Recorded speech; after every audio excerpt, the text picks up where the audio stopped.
Alrighty. Well, it looks like our numbers are tapering off as for the folks that are joining us. So for the sake of everyone's time, I want to keep us charging right along and other folks can continue to pop in as we get going. But thank you all so much for joining us this evening or afternoon, I think, for some folks still on the West Coast. And thank you for joining us for the STARS webinar. This is our financial aid information session to kick off the FAFSA release and all of that good stuff.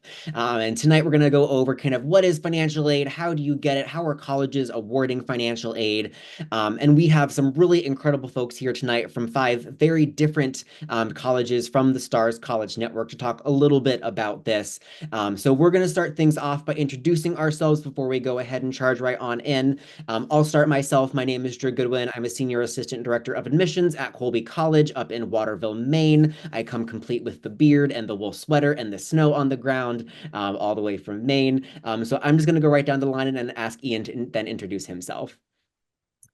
Everyone, great to be here with you this evening. My name is Ian Gregory Davis, Senior Assistant Director and the Director of Rural Outreach at Columbia University in New York City. I'll pass it to Diane. Thank you. I'm Diane Fekinen from Case Western Reserve University in Cleveland, Ohio. We are also very snowy this evening and have had quite a bit of snow in the last few days. So I'll pass it on to Radina. Hey, good evening, everyone. My name is Radina Garcia. I'm Assistant Director for Arkansas Recruitment with the University of Arkansas, located in Fayetteville, Arkansas, up in the northwest corner. And I don't think we have any snow yet. It's always iffy if we get snow in Arkansas, but really happy to be here tonight to share about financial aid. Awesome. Hey, y'all. I'm Brenda Del Rio. I'm with Southern Methodist University, or SMU, over here in Dallas, Texas. It's a lot warmer than it is here. We definitely don't get a lot of snow, but all good. We're really happy to have you all here. Awesome. Thank you, everyone, for introducing yourselves. I want to start by talking a little bit about the STARS College Network. For those of you who might not be as familiar, I know a lot of folks attend a lot of these webinars, but I just want to, for those folks who are new, talk a little bit about the STARS College Network. We are a consortium of 32 different colleges and universities throughout the entire country, and I think you're getting a really good example of the diversity of types of institutions. We have, larger public institutions, we have smaller private liberal arts colleges, and pretty much everything outside and in between. So you can see the 32 schools that are on the screen, but our mission really is to recruit, retain, and graduate more students from rural and small town backgrounds at our institutions. So the STARS College Network started at the University of Chicago, where an alum approached them and said, hey, how many rural students do you have on campus? And the University of Chicago did not even know how to start answering that question. They didn't have a definition for who was rural. They didn't track that information. And so from there, the STARS College Network was born to, really put a focus on the really amazing talents and abilities and perspectives that rural students bring to the university environment, and to encourage more of them to come to some of the best colleges in the entire country. So there's really two goals of this. One is to help prepare students overall for more selective admissions sometimes. So really, how can you best position yourself to be the most competitive applicant you can be in a more selective or more somewhat selective admissions process, but then also to help you learn a little bit about our institutions as well and kind of what we have to offer, kind of what it looks like for a rural student to be at one of those institutions. So that's just kind of the high level overview of the STARS College Network. The more you attend these webinars and these types of information sessions, the more you can learn about our different institutions and kind of the process of going to college, which I think for us can seem, really we do it every single year, but for you this is going to be your first time. So we want to make sure we're providing those resources, those insights to help you make this first time through the college application process the smoothest that it can possibly be. So I'm going to go ahead and turn it over to my colleagues, Brenda and Radina, to talk a little bit about the types of financial aid that are out there. So what are the types of money that are floating around for students to take advantage of? Yeah, thank you, Drew, very much for that. And so I just want to kind of give a very, very broad definition of what financial aid is. Basically, financial aid is any money you use to pay for college that doesn't come out of your own pocket. So there's kind of two different areas that those can kind of boil down to. We're going to talk about some of the different types a little bit later on. But right now, there's kind of two different main types of financial aid, which covers scholarships and other things. So there's the need-based aid versus the merit-based aid. And so on the need-based side, this is where you have demonstrated that you have financial need through some type of financial aid application. So there's going to be some paperwork that you fill out. So if we were to ask you to who has financial need to go to college, probably everybody would raise their hand. But this is kind of a universal way of colleges to be able to determine these are the students that have the most financial need. And so there's going to be certain types of aid that are need-based aid that these students are going to be eligible for. So most of you may have heard, if you haven't yet, you probably will hear of the FAFSA. That's kind of a weird sounding kind of name, but it stands for the Free Application for Federal Student Aid. That's probably the largest kind of type of need-based application. It's through the federal government. They're the largest provider of financial aid, about $1 billion every year to students across the country. But that is going to be an application you're going to fill out that's going to really help your institution determine what type of need-based aid that you're eligible for. With that application, that they're going to create this number called a student aid index, and then your institution's financial aid office will use that in a calculation to really determine what type of need-based aid that you can have. So there's some different types that are need-based, like a federal Pell Grant is a need-based, so not everyone is eligible for that. There's also a federal supplemental education opportunity grant that is also need-based. There's even a program called College Work Study that also is need-based, where you are working in exchange for that federal aid to help pay for school. So a lot of different areas. There could be state programs that are need-based, could be institutional programs that are need-based, that they'll have a way to determine what students are eligible for those and what kind of criteria that student needs to meet. Then on the other side, you have the merit-based aid. And so merit-based aid is really going to be attained because of some kind of achievement.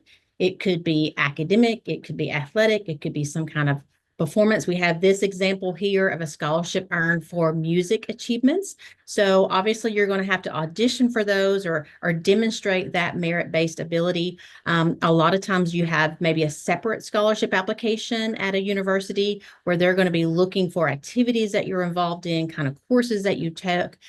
Just all of those things, if you have any kind of national, state recognition, those things are going to be more merit-based. So it's not going to be dependent on need. In fact, a lot of times they won't even look at need. It's just going to be that merit-based kind of type of aid. So there's going to be something you've done that you're going to be able to demonstrate to show that you're worthy of that. And the amounts for the merit-based aid can range widely depending on the program or the institution. Some of the need-based amounts can vary as well, but it's going to be one of these two or a combination of both of these that will kind of make up your financial aid package. So at our university, we have a separate scholarship application. We also have some of our merit-based that is just the application as part of the admissions process with the admissions application. So every school can do it just a little bit differently. I think, Brenda, I think you have some comments on this slide before we go to the next one.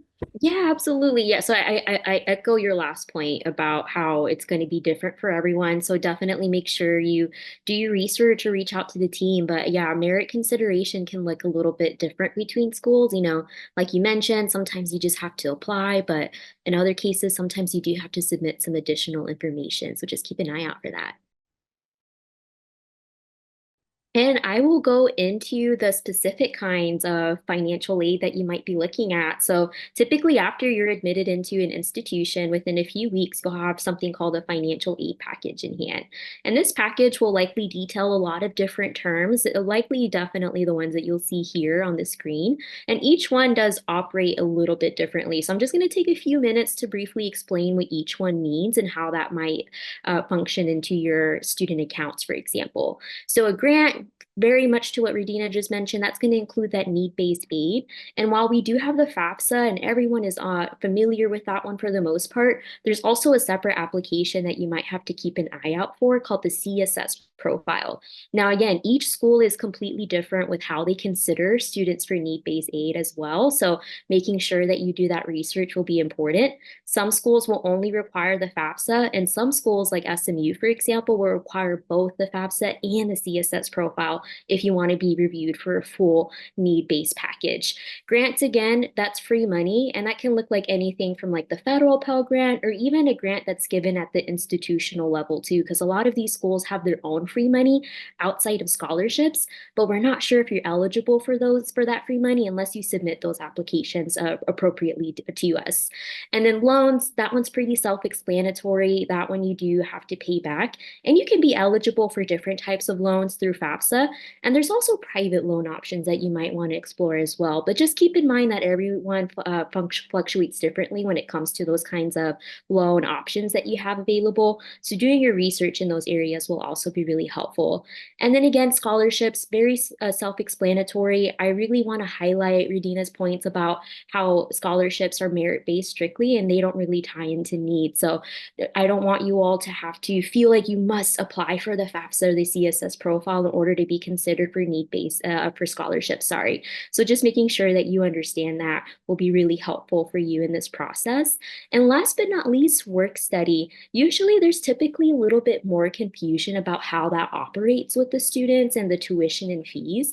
Work study, while you can be awarded that, you don't have to be awarded work study in order to obtain a job on campus. You can do that separately, but through work study, it's kind of an extra, think of it as an extra lending hand when it comes through that process.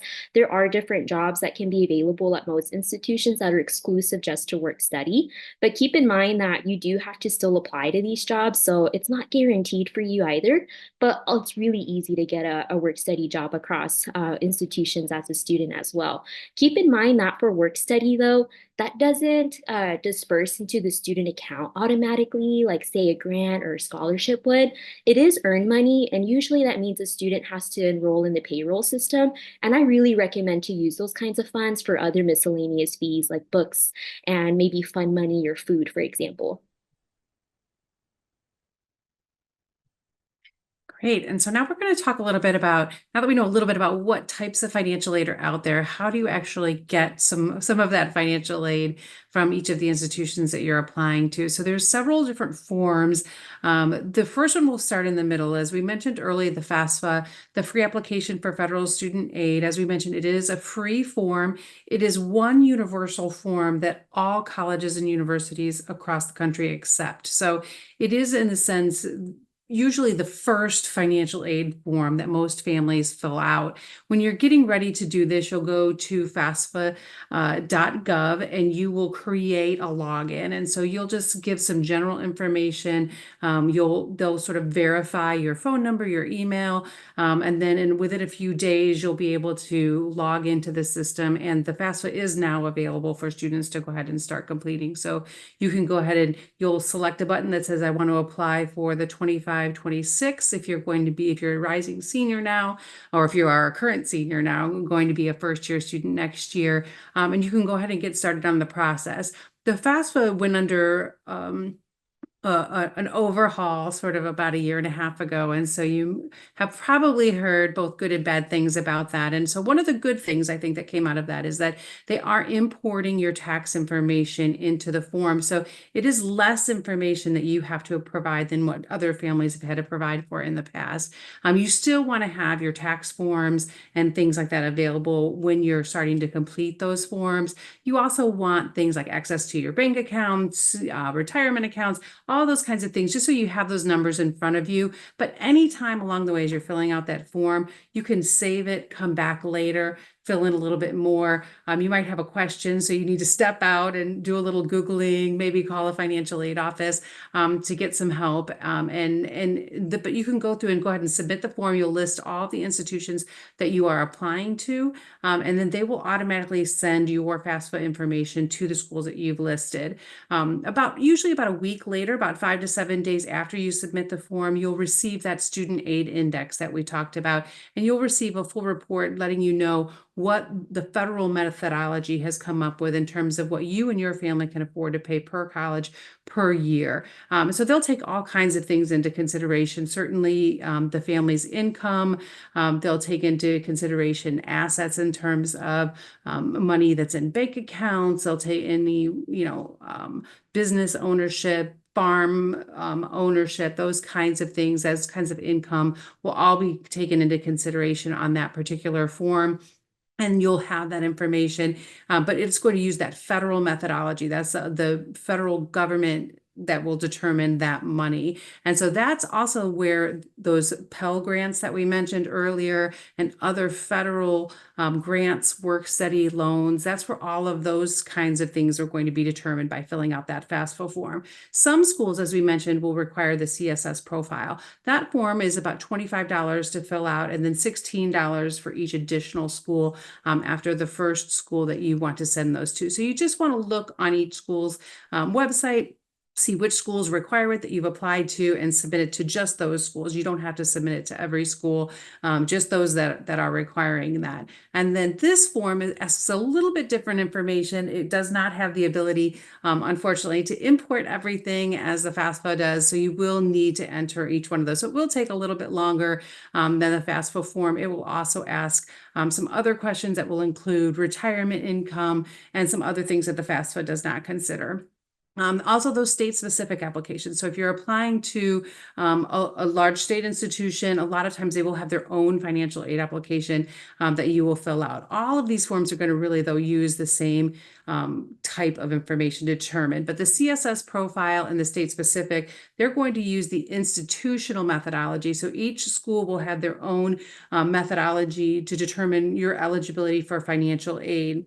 And so they can determine some different things and maybe consider some things that maybe the FAFSA doesn't consider to make you eligible for some of their grants or scholarships or other programs for aid that the FAFSA does not cover.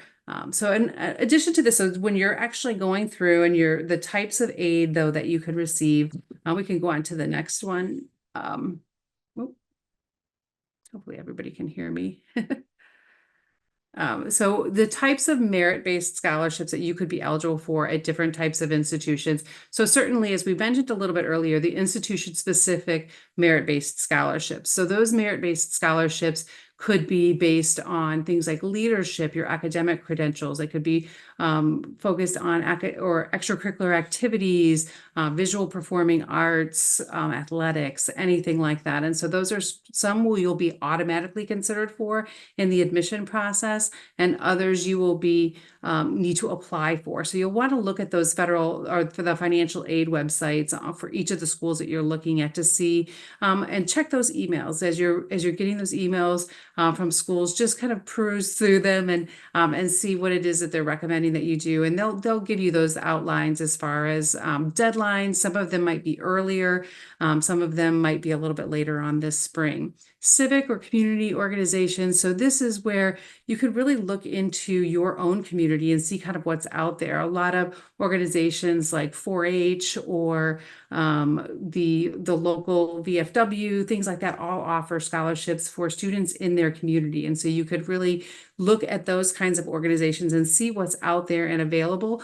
A lot of times they will offer anywhere from $500 to a few $1,000s per year for a scholarship for students. And so they could really be great things to help you get through those college tuition bills, and they could really be beneficial. You can also look at organizations where parents work or grandparents work, things like that, where there might be scholarships available. And then finally, national organizations, things like being a national merit finalist, things and different of the large scholarship organizations that you often hear of as far as that you can apply for. And so we always tell students, we always have certain scholarships at all of our institutions that don't receive enough applications for those scholarships. And so look through those websites and see which schools might have a scholarship that kind of fits your profile. So if they have something from students from small town or rural areas, or they have something in a major that you're interested in, don't feel like it's out of your reach. I strongly encourage every student to go ahead and take that next step and apply for those additional scholarships. All right, so now that we have talked a little bit about how families ultimately get financial aid, the next question may very well be, well, how much aid will my family receive? and ultimately how do schools calculate that. So I want to talk a little bit more about that, and just want to share with everyone that you're more than welcome to submit questions through the Q&A feature. I know that this is pretty complicated, and we want to make sure we can get to everyone's questions at the end. So there are a few different ways where you and your family can determine ballpark estimates of how much you might be expected to contribute to whatever college you ultimately attend. And unfortunately, it is going to differ based on the institution. So colleges and universities are going to have a cost calculator on their website that will allow families to input their information and get a pretty good sense of what that number would ultimately be that they might be expected to pay. Now, generally, that cost estimator takes a little bit of time and does require that families have their kind of financial documents, tax forms, all of that kind of stuff on hand at the time that they are completing the cost estimator. But generally, it does give families a really accurate sense of what they might be expected to pay for each institution. Now, there is one other tool that is called My Intuition. And it is a quick college cost estimator. This was actually created by an economics professor who also was a parent who was going through the financial aid process and was rather confused, even as an economics professor, as to kind of how this whole process worked, and wanted to make it a little bit easier for families to get a very quick sense of what they might be expected to pay. So on the next slide, you'll actually see an example of what this might look like. So ultimately, if you want to get a sense of this, there are many schools that are a part of My Intuition. If you just go to myintuition.org, this should take 3 to 5 minutes tops and does not require that you and your family have all of your financial documents right on hand. So you'll see on the left here where this meet Ethan. Ethan's thinking about applying to Columbia. You see on the right, these are you and your family's inputs. So these are the questions that would ultimately be asked of you as you're filling out this form: family income, cash balance, non-retirement investments. If you have any siblings that are also enrolled in college, home value, mortgage balance. That's it. That's really kind of all that My Intuition is ultimately going to ask you for, and then it will ultimately come up with kind of a range. So you see here, there's the low range to the high range, with kind of the best guesstimate that a family would be expected to pay around $4,200 a year to attend Columbia, even though the total annual cost is $86,100. So you can see in this example, the student and family would receive a need-based scholarship of about $78,800. So hopefully what can be helpful for you is you can go to as many of the schools that are on myintuition.org as you would like and just kind of input the same information or input different information. And you will get a different response depending on the institution as they're kind of using the methodology that each of the schools uses for this quick cost calculator. Awesome. Well, thank you, Ian. Before I move on to the next slide, I want to pick up on a point that Ian was talking about. I think we've all kind of addressed a little bit, that every school is going to be a little bit different, right? And it would be, easier in some ways if we all did the exact same way, you was all the exact same cost. But what this differentiation in like the institutional methodology really does for you as a student is it allows you to cost compare, right? So if you're applying to like Colby and Columbia or Colby and SMU, right? We're going to give you different amounts of aid, right? And so you can use that to be a smart shopper in the sense of, okay, which is going to fit my budget best, which is going to fit my family's financial situation best. If we all gave you the exact same amount of money, you might not be able to get a better deal, right? You might not be able to say, oh, well, SMU or Arkansas is cheaper. Like, can you make this cheaper for me, right? So it allows you to be that smart shopper that we all do things a little bit differently. So it can be a little bit more of a pain in the neck on the front end, but on the back end, as you're looking at financial aid packages, which we're going to look at a couple sample award letters from some STARS institutions here in a second, you'll be able to make that comparison and figure out kind of which one's going to be the best fit for you. Oh, I might have jumped the gun, Ian. My apologies. But so we'll talk a little bit about this demonstrated need. So we're talking about that student aid index. And the amount of need that you'll have is going to be that cost of attendance, which Ian talked about for Columbia, minus that student aid index. So the cost of attendance is going to include like tuition and fees, housing, books, supplies, transportation, other personal expenses, any cost that you might have coming to that institution. And that student aid index is going to be that number that's very individually calculated at each of these different institutions. So it's going to be calculated by the FAFSA, the CSS profile, and or other documents like a W-2 or tax returns or something like that. And as we look at kind of financial aid offers, we have one here from the University of Wisconsin-Madison, and another one of our STARS peers, where you can kind of see that in action. So this first section at the very top is that cost of attendance, and they break it down really specifically by semester, the academic year total. They'll have, tuition and fees, the housing and meals, assuming you're going to be on campus. I believe that Wisconsin-Madison requires for that first year to be on campus at the very least. But also books and supplies, transportation, personal items are in that cost of attendance, right? So those are not things that you're going to be directly billed for, right? You're not going to have an account balance for $300 for transportation. The school's not charging you to transport yourself to campus, but they are counting that into kind of what your need is going to be to attend that institution. So for University of Wisconsin-Madison, they spell out kind of this cost of attendance right here. And then down here, they're going to really specifically, again, spell out what need-based information you're going to get and also what other loan information you might get as well. So you have this, Bucky's tuition promise that this student is getting in this example. They're getting a grant so they've gotten a scholarship, they've gotten this grant from UW-Madison, and they've gotten this other scholarship right here, the Dean's Excellence Scholarship. And that's all going to total to be about that, $12,492. And then they even break it down to this estimated net price, right? So what is the estimated cost of attendance minus those grants and scholarships? So for this student, it's about $18,000. And then they break it down even further and say, okay, this student is eligible for both subsidized and unsubsidized federal loans.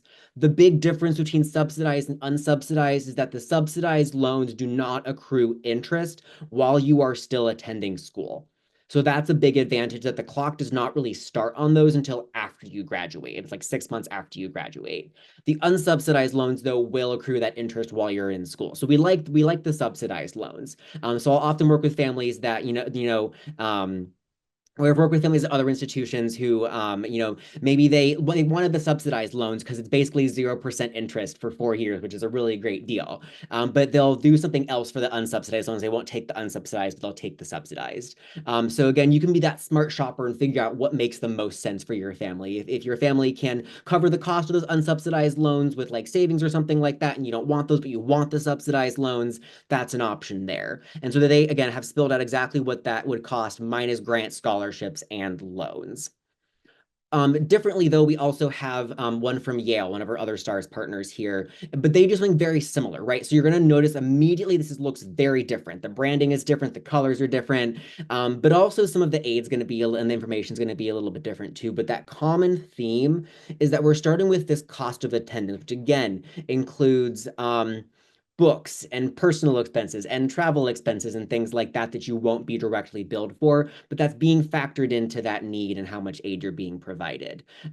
Yale's is a little bit, I think, I don't want to say more straightforward because I think that sometimes it's helpful to have it all broken out, but Yale's just saying this is the cost of attendance, this is how much of gift aid we're giving you because Yale won't package loans in their financial aid packages, and this is your estimated cost of attendance. And they break it out by that parent share and that student share.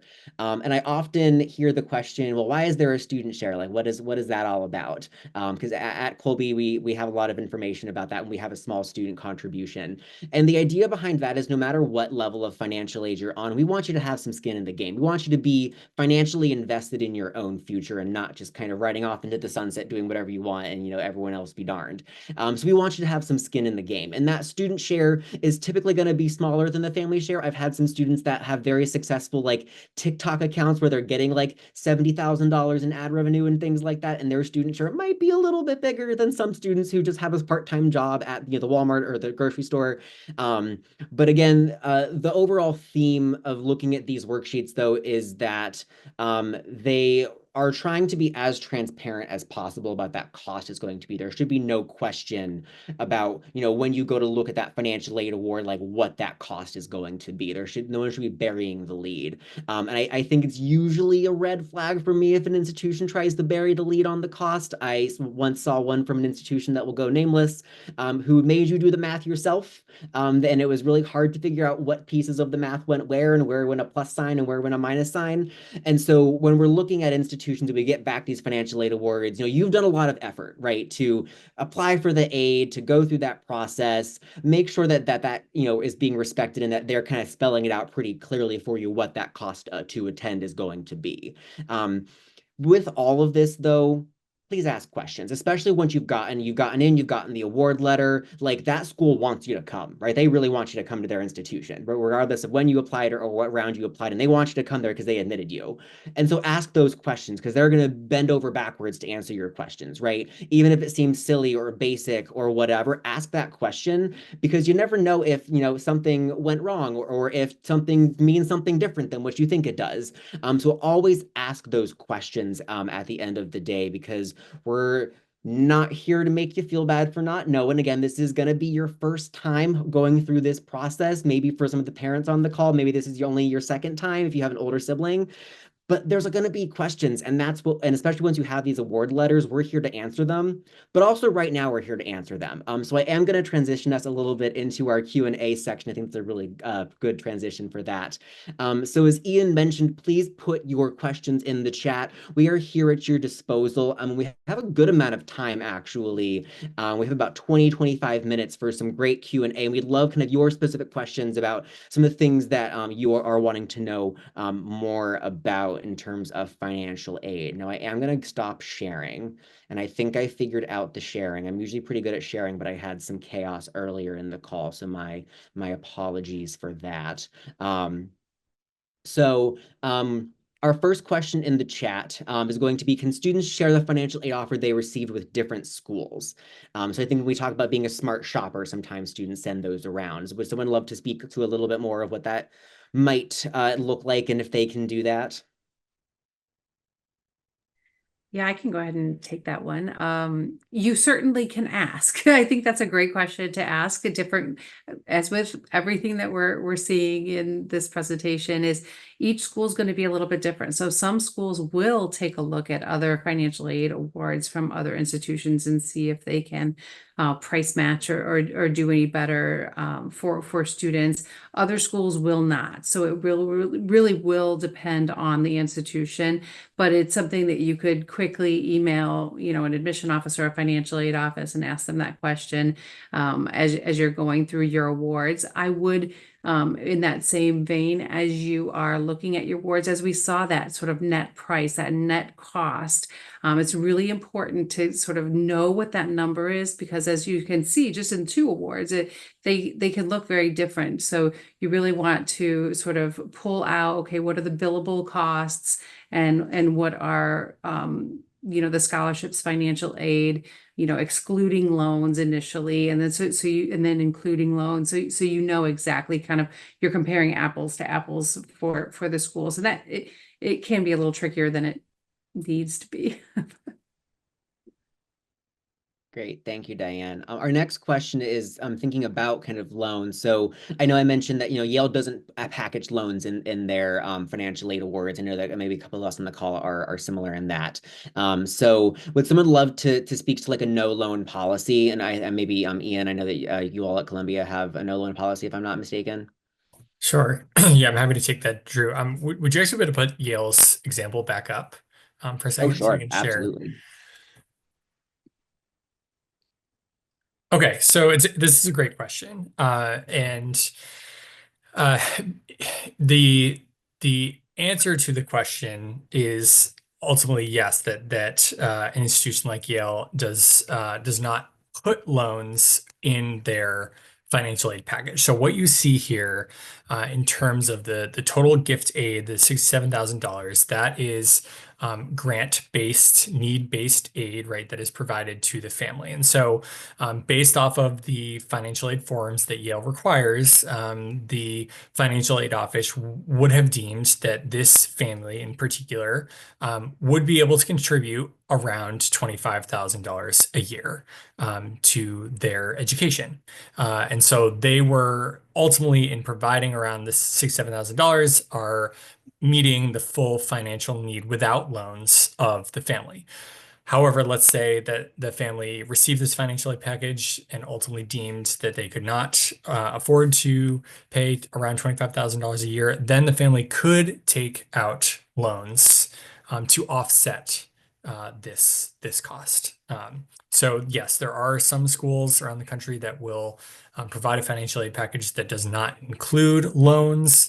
And generally the goal there is for those schools to be able to provide an opportunity for these students to graduate debt-free. However, in almost all cases, there are still students and families that would choose to take loans out even in addition to the financial aid package. So that is something that would be up to each individual student and family as once they receive their financial aid package to determine whether that's something they would want to do. Yeah, and I think I want to go back to this right here. So we're looking at like when we calculate need, which is again that cost of attendance minus that student aid index, when we're thinking about meeting 100% of that demonstrated need, which no loan schools are pretty much, they're going to meet 100% of that need already. That means that, you know, this family for Yale, their need was about 67,325. That was about their need, and Yale met 100% of that need without the use of loans. So another institution that maybe was similar to Yale but did not have a no loan policy would say, no, this family's needs about $67,000. 5,000 of that is through, you know, eligible federal loans that they're eligible for, right? So they might have given them $62,000 in that need-based grant and then packaged a $5,000 loan in the package to help meet that demonstrated need, if that makes sense. So I know it's a good bit of math, and it drives all of our financial aid people batty with the math every single year. But when we're thinking about like that need and how schools are meeting that, no loan just means that they're meeting 100% of that need. They're meeting the full need that they've determined that you have without packaging loans. But that's a really, really great question, one that I know that we all probably get pretty often. So our next question, I'm going to transform it a little bit into the question of, well, I applied for aid last year. Do I have to reapply every year? Does someone want to take that? I can take that. Yeah, so the answer is yes. It is both the FAFSA and the CSS, depending on which applications you're utilizing, do need to be renewed annually. So it is important to submit these applications as you're continuing your education. They open on around the same day each year. I know for FAFSA that's recently changed to the beginning of December, and the CSS will be October 1st. So making sure you're taking advantage by applying early as soon as they're available will also be important.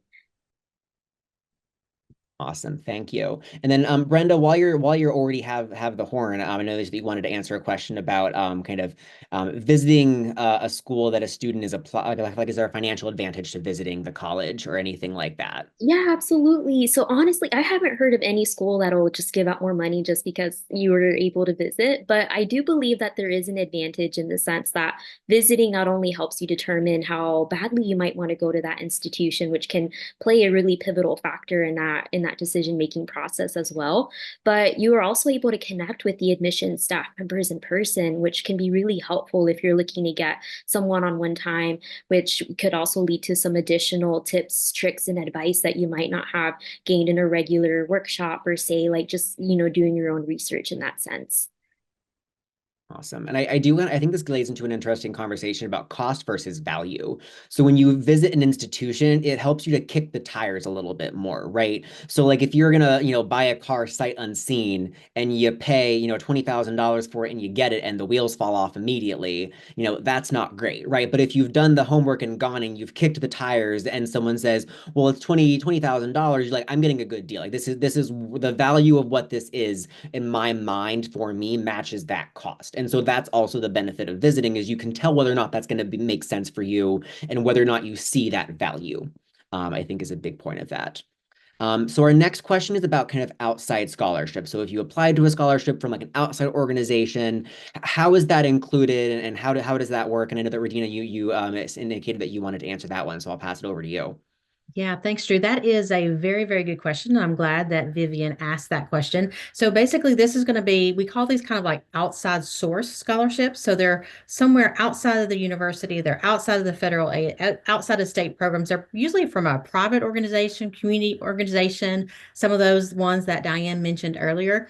But the real thing probably to know is, what does that organization want from you, and how do they want to send the money to the university? So sometimes they will want to know that you're actually enrolled in classes there. Sometimes they will want to know that you've been admitted.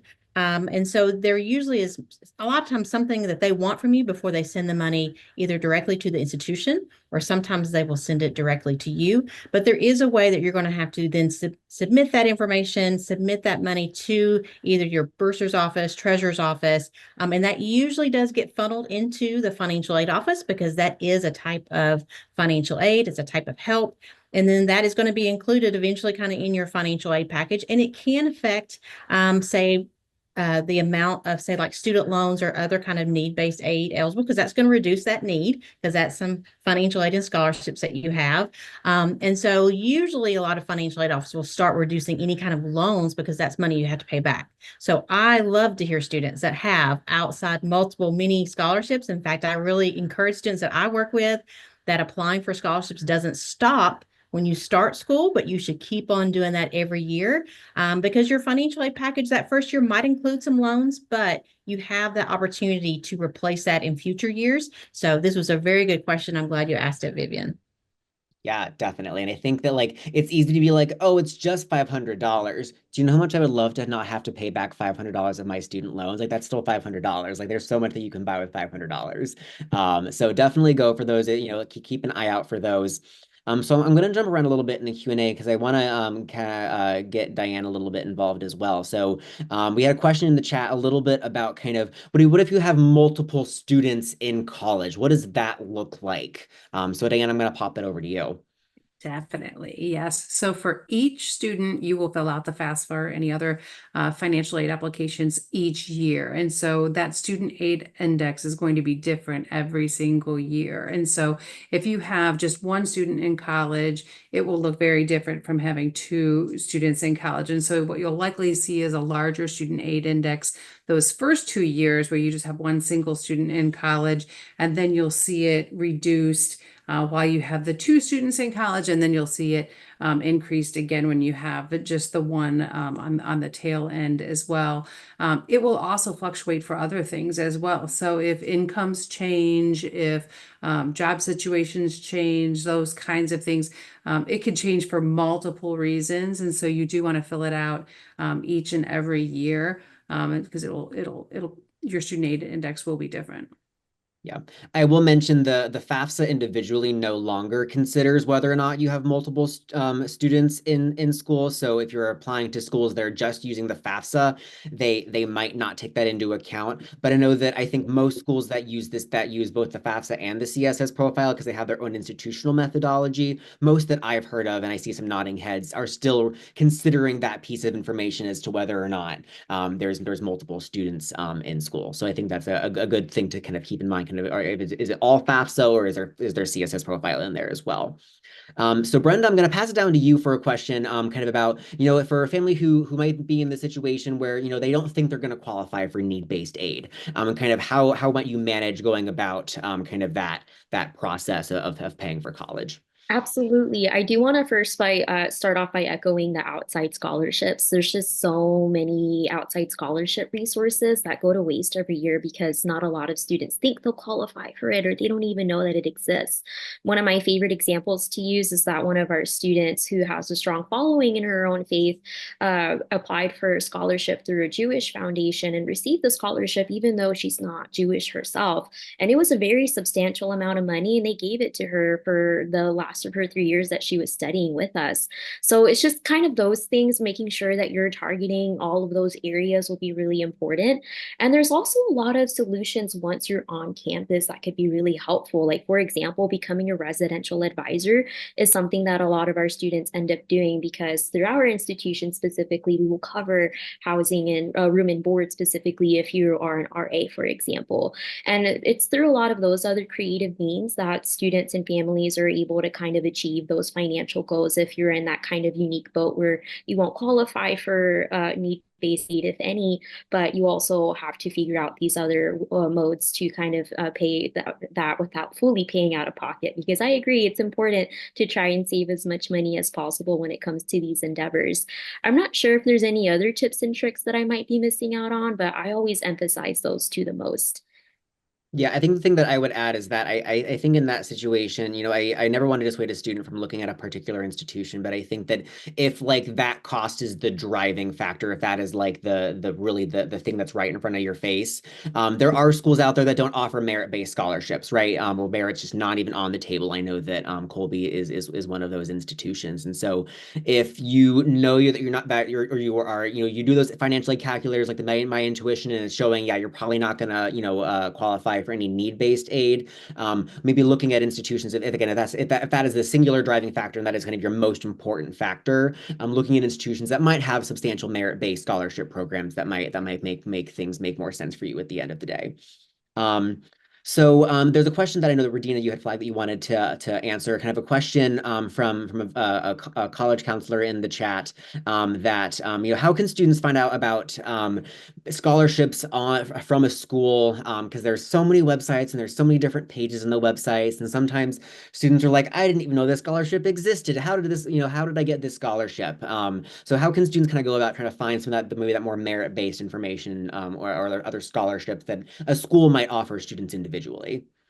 Yeah, I think this is a really great question, because we have this at the University of Arkansas. So I think, yes, I would be hopeful that any student that's applying to whatever university, multiple universities, that they have a contact, an admissions counselor or someone in the financial aid office that they can reach out to ask. Because sometimes there are some privately funded scholarships where it is a very small population that's very specific for that funds. And so what our financial aid office will do is those students that apply for those merit-based scholarships, so our scholarship application, they will look for those students that have been admitted and have applied for scholarships, and then try to give them some extra money on top of that. So it's not something they can just publicize everywhere, but definitely is a great question to ask. Is there anything else, being where I'm from, what I'm involved in, where do I go to high school? Is there anything that you know, and how can I possibly be considered? Because a lot of times it's going to be simply applying for scholarships in general and having that application out there. And it's a shame because I've actually worked with a small rural school where I couldn't get anybody to apply for scholarships, and there was money they were wanting to give. So definitely reach out to your admissions counselor to ask, because they may not know, but they know who to ask. Or they can say, hey, if there is something, this is how to go about and do it, because there's definitely money that's left on the table every year. And for us, I know that breaks my heart to see students that might be able to get those funds. Definitely. Thank you, Regina. And I would So also add to ask people like your coaches, ask your school counselor, ask, any, advisor for any student organizations or clubs that you're involved in, members of your church, all of those kinds of things, really members of your community, just put it out there. And you'll be surprised how many people will kind of raise their hand and be like, you know what, I did hear about this one. And then you can look into it from there too. Awesome. Thank you, Diane and Radina. Continuing on, because I want to try to get to as many questions as we can, and we're getting closer to our time in the and one of the questions is focusing on, how can you save money once you're on campus? What are some of the ways, maybe living in a cheaper dorm or having a different meal plan? So what are some of the ways that a student might, think about kind of how can I minimize that cost once I'm on campus? So I know that Brenda has already talked about being an RA. I think being an RA is a really substantial way. It really pays for that housing component. It makes that a lot more, attainable and affordable. So I will say though that it differs on the institution. So not every institution is going to have, more expensive dorms and less expensive dorms for students. And typically for that freshman year, they're all going to be at pretty much the same level, especially if the school requires you live on campus all 4 years. So at Colby, for example, we don't differentiate between any of our housing on campus. It's all just this one comprehensive fee that we charge students. That's the same kind of across the board. But there are institutions that, maybe a, triple is a little cheaper than the apartment style housing that a senior might be in or something like that. But same thing with meal plans. At Colby, we have two. One is an all-inclusive meal plan, and the other is, if you live in an apartment, you can have a reduced meal plan, but that's it. There's no like middle ground at all. But a lot of other institutions might be, okay, you have this number of swipes per semester, or you have this number of dining dollars per semester, and this is where they're eligible for. And so I think that it's a really individual question of once you get on campus, what does that institution allow you to kind of mix and match and minimize that cost? Could you live off campus? And is it actually cheaper to live off campus? I think a lot of students think it's going to be cheaper, and it ends up being like a lower quality experience for the same or more. So I think a lot of students, they're, trying to clamor to get back on campus because they realize that, wait a second, it's actually pretty expensive to, have my own room in a nice townhouse 2 blocks from campus, or something like that. But does anyone else have any things they want to speak to? Kind of how can you minimize that cost once you're on campus? I would say, or just add that those on-campus job opportunities will come really handy, especially considering that you don't always have to keep the same job either, right? So like even if you start off on an entry-level position, you can easily work your way up. Like I know for us at SMU, for example, we have research assistantships that are available, and they pay very well. And those very minimum pay that minimum base pay will begin at like $17 an hour as an example, which could be pretty substantial and make a large difference for a lot of students. So definitely keep those options open about the work opportunities that you might have both on campus and off campus too. Awesome. So I want to go back. So we have another counselor in the chat who is someone that I personally know very well from here in Maine. But thinking about outside scholarships, I think it can be confusing for students to, navigate. How do I like communicate that to the institution that I'm going to? Whether it's like, maybe your parent's employer kicks in a few $1,000s because it's a benefit of their employment, or whether it's, a tuition exchange or whatever it is. How do students go about kind of reporting that for your different institutions? If you all know, I know that's a little bit farther into the weeds, but how do you maybe communicate that to students when you work with them? Well, I know for us, we actually have someone in the financial aid office that works as an external scholarship coordinator, where it's exclusively her job to not only receive and make sure that those external scholarships are applied to the student accounts, but she also hunts down outside scholarships for her current students and will frequently recommend for them to apply, especially if they fit their niche interests. Usually, I would like to think it's safe to say that these instructions are pretty easy to find online for most schools, but I also understand that it might be a little bit harder for others. Yeah, I think as SMU being a little bit bigger, you all have probably a larger financial aid staff, and our financial aid for our first year students is like 2 people. So just reaching out to, even if it's just those 2 people, like reaching out to them and saying, "Hey, I'm gonna get an external scholarship of $5,000. What does that do?" And they'll tell you what that looks like. And I think Regina was talking a little bit about this. Usually, schools will say use it towards your cost, right? That maybe out of pocket cost that you might have after aid, or that family contribution, or that student contribution. And then if there were loans packaged, we'll take it from the loans, and then and only then would it affect any need-based aid that you get. So the issue there is that we as institutions want to make sure that we are putting our dollars to the students that need them the most. And so if you maybe have a $15,000 family cost, right? And you come to me and say, "Oh, I actually have a $30,000 scholarship that my mom's employer is, giving to me." We're going to say, okay, but you don't really need that extra $15,000. We would rather make sure that that goes to a different student who really would benefit from that $15,000. Maybe doesn't have that mom that has that $30,000 tuition benefit or whatever that is. And so I think this gets to another question of, would a college ever provide more aid than there is need? And the answer to that is no. Because you can't misuse federal funds that way. You get into a lot of trouble if you overpackage federal money. The government gets really, really, really mad at you if you do that. And it keeps our financial aid people up at night if they think they might have accidentally done that for a student. And also, again, it's not the most efficient use of resources to give money to students that don't need it, as opposed to making sure that, students are all having an affordable college experience. So I think that gets to a couple of the questions that we had in the chat as well.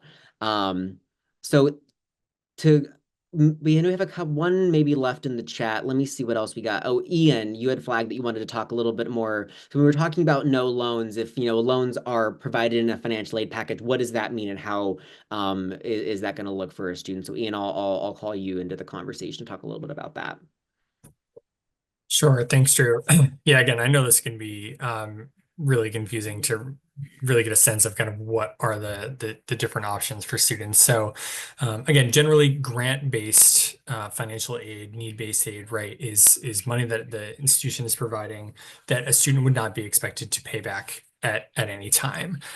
Loans, however, would be there would be an expectation that the student begins to pay those back to the federal government, generally after they've graduated. And usually there's a bit of wiggle room between when a student graduates and when they need to start paying their loans back. There are also a lot of different options in terms of how to pay those loans back once you get to that point. It is, of course, the hope of the institutions on this call, as well as many of our colleagues, that at the time that you're graduating, you are being set up to be in a job that is going to allow you to pay those loans at the time that you graduate. But yes, the loans, it would not be an expectation during the time that you are at the institution, but upon graduation, there would be the expectation that the student begins to pay those loans back. Yeah, and I think that there can be I think loans have somewhat become like a dirty word in higher ed, and I think they're for a lot of really great reasons. But that doesn't mean that any loans, any school debt is bad. I think when we're thinking about the student loan debt crisis, we're talking about people that are 80, 90, 100, $120,000 in debt. And that is outrageous that those that is the case. But when we looked at that Wisconsin aid letter, there was about, I think, $4,000 or $5,000 in loans. That's something that might be affordable for that student, especially if that student's going to UW-Madison and they're, going to be an engineering student, or they know they're going to have a really high salary right off the bat. That $25,000, loans, they are described by financial planners as moving money through time, right? So you are saying, I don't have this $25,000 now, but I will in the future, and I want to move that money to now, right? And so I think, again, those can be a dirty word. I think there's a lot of, really great reasons why that's not a great thing, why a lot of schools, a few of us on the call and a few of our peers have moved away from packaging loans in our financial aid packages. But that is not to say that just because there's small loans packaged in, there are small amounts of loans that a student might take out, that is the biggest affront to human decency that there's ever been. I think there are cases where that might make sense for a family to say, hey, if for that subsidized loan, if we're eligible for that $3,000 in subsidized loan, we're not going to get 0% interest on anything else that we're doing. In fact, it might make more sense to keep that $3,000 in cash somewhere for something else, or earn interest on it somewhere doing something else. So they're not always a dirty word, but we also want students to make good financial choices. We don't want students to be stuck in debt for the rest of their lives. It's a really, really bad thing, just morally. But that is not to say that loans are the end of the world. But again, be discerning shoppers as you're going through this process, right? It's a thing that you are purchasing. It's a service that you are purchasing. Be cognizant of the cost, be cognizant of kind of, your ability to pay that back if that value is there for you and your family, and anything else. So I think that about does it for our Q&A questions, and we're getting right up towards 9 o'clock because I got me waxing poetic about something, which is not uncommon for me. But does anyone have any closing things they want to say, or any last minute tidbits or things they would love to end on?